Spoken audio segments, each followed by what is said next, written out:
Kibarkan bendera setengah tiang, Turki invasi Israel malam ini.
Israel mengecam Turki karena mengibarkan bendera setengah tiang untuk menghormati pemimpin politik Hamas tewas terbunuh, Ismail Haniyeh.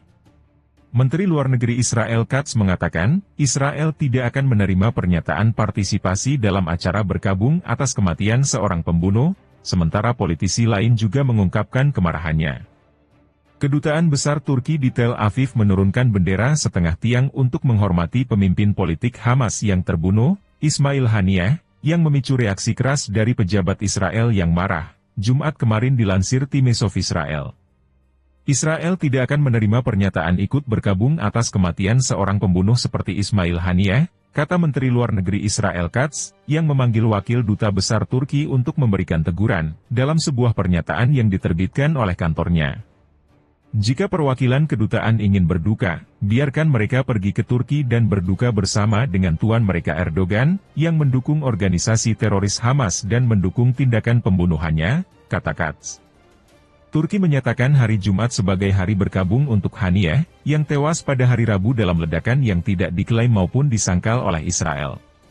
Kematian Haniyeh terjadi beberapa jam setelah Israel membunuh Fuad Shukr, seorang komandan senior kelompok teror Hizbullah yang didukung Iran di Lebanon. Menyusul serangan roket mematikan Hizbullah pada hari Sabtu lalu yang menewaskan 12 anak-anak dan remaja di dataran tinggi Golan. Anggota Knesset Avigdor Lieberman, dari Partai Garis Keras Yisrael BIT-INU, menyebut penurunan bendera tersebut sebagai sebuah aib besar. Avigdor Lieberman, berkata di X, tidak dapat diterima bahwa negara yang telah memihak organisasi teroris sejak dimulainya perang, dan minggu ini mengancam akan menyerang negara Israel, memiliki kedutaan besar di jantung kota Tel Aviv. Turki mengancam invasi ke Israel. Sebelumnya Presiden Turki Recep Tayyip Erdogan pada hari Minggu lalu tampaknya mengancam akan menyerang Israel untuk mendukung Palestina dan untuk mengakhiri perang hampir 10 bulan yang dilancarkan Israel melawan Hamas di Gaza.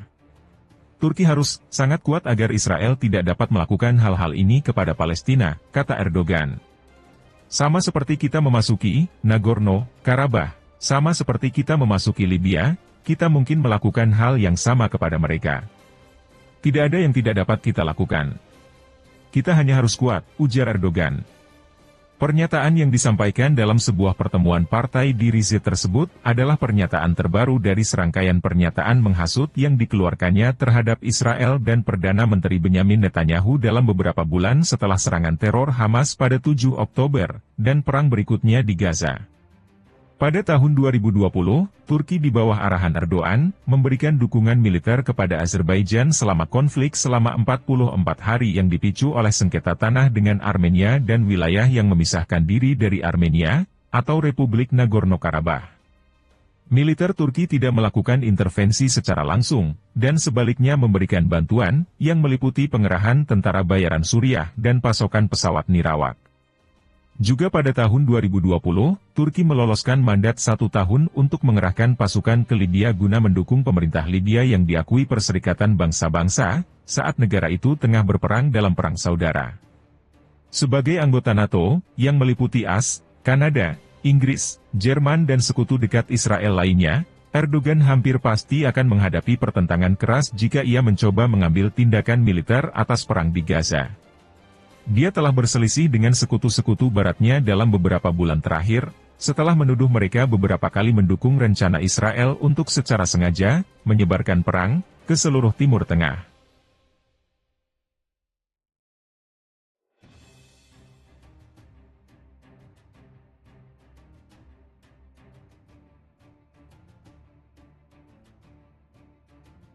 Mencekam komandan Hizbullah yang dibom Israel selamat.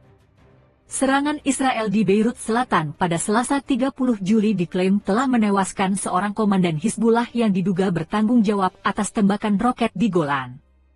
Sumber yang dekat dengan Hizbullah mengonfirmasi bahwa seorang komandan terkemuka menjadi sasaran dari serangan Israel di dekat Dewan Syura.